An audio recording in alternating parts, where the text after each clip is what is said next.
Take-Two hasn't had the best reputation among modders as of late, and their recent DMCA request towards various VR mods, including Red Dead Redemption 2, is yet another example as to why that's the case.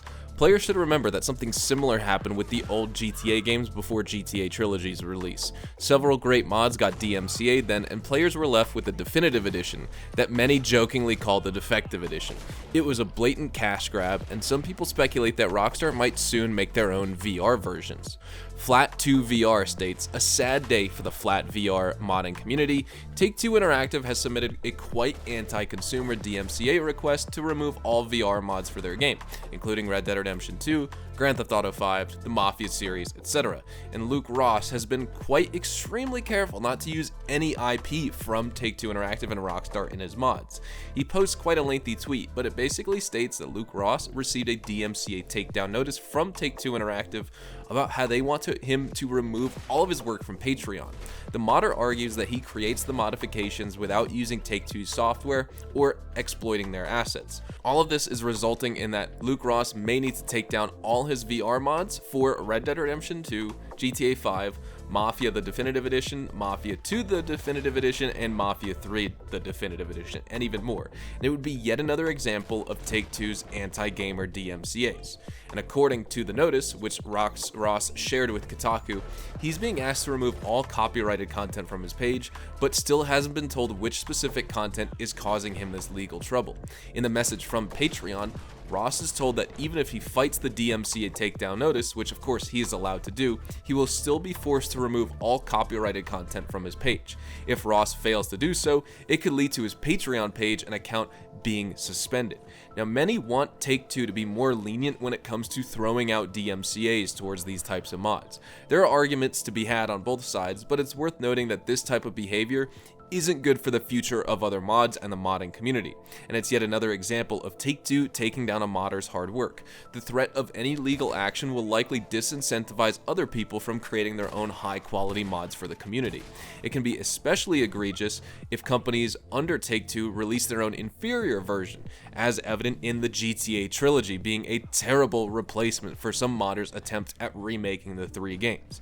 Now, a tweet from Luke Ross reads, "Where's my mod? Musings on a society where customer rights are to greedy corporations as small flies are to speedy windshields," and he posts his Patreon link. Now, anybody who might have been interested in a VR mod for a game like Red Dead Redemption 2 or GTA 5 just lost another one of their options. This Patreon doesn't require people to pay to see what the modder has to say, and here's a brief summary. Nobody from Take-Two has responded about which specific copyright violation occurred. Luke Ross talks about how greedy the company is, and he speculates on Rockstar making its own VR versions. Also, Luke Ross doesn't want people to start stealing and reposting the original VR mod, and he also mentions how badly abused DMCAs are in general. And the disparity between the targeted mods and those ignored by Rockstar and Take-Two Interactive can also seem very unfair to people, myself included. Nonetheless, the former category is the bigger problem for many, especially since it can prevent them from accessing those modifications ever again. And as Swegta tweeted, Take-Two is yet again screwing over the Rockstar Games modding community. This has to stop. Enough with the harassment, enough with the private investigators spying on people from modding, enough with the bogus lawsuits, and enough with the insincere apologies. Take-Two's reputation with the modding community isn't that great due to the former's actions in the past few years, and the recent conduct hasn't helped them one bit. It's hard to root for a giant corporation against a single person, so it's no surprise that many people online are siding with the modders here. Now, this recent DMCA is unlikely to be Take-Two's last one, so one has to wonder what the community could do to stop it. Some reactions range from despair and apathy to trying to raise awareness of the situation, but ultimately, it's not a great prospect for future mods in general. Now, this is all just more awful news right after the recent past week and a half realizing that Rockstar basically said there will be no major DLC updates to Red Dead Online for the rest of this year, and sadly for modders and fans of mods, this isn't the first time Take-Two has sent lawyers and legal warnings to fans. For over a year now, Take-Two has been on a legal rampage, sending DMCA notices resources to many different GTA modders and fan projects. The situation has had a chilling effect on the community too, with at least one major mod shut down by the creators out of fear of running into legal hot water with Take-Two Interactive. While some have tried to fight Take-Two and its lawyers, many of these modders are small, independent devs or fans who don't have the legal knowledge or resources to fight against a massive corporation like Take-Two, leading some modders to swear off the company's games.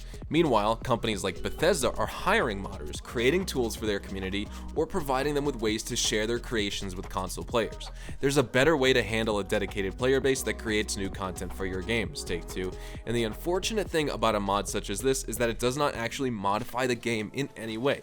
Essentially, what Luke Ross has done to both Red Dead Redemption 2 and GTA 5 with his mods is create an ultra widescreen view for VR headsets. So if this gets DMCA'd and gets disputed and it still goes in Take-Two's favor, then I guess everything else is fair game. But apparently, not as every other mod in existence, both for Red Dead Redemption 2 and GTA 5 are not getting taken down. So what gives with this one then?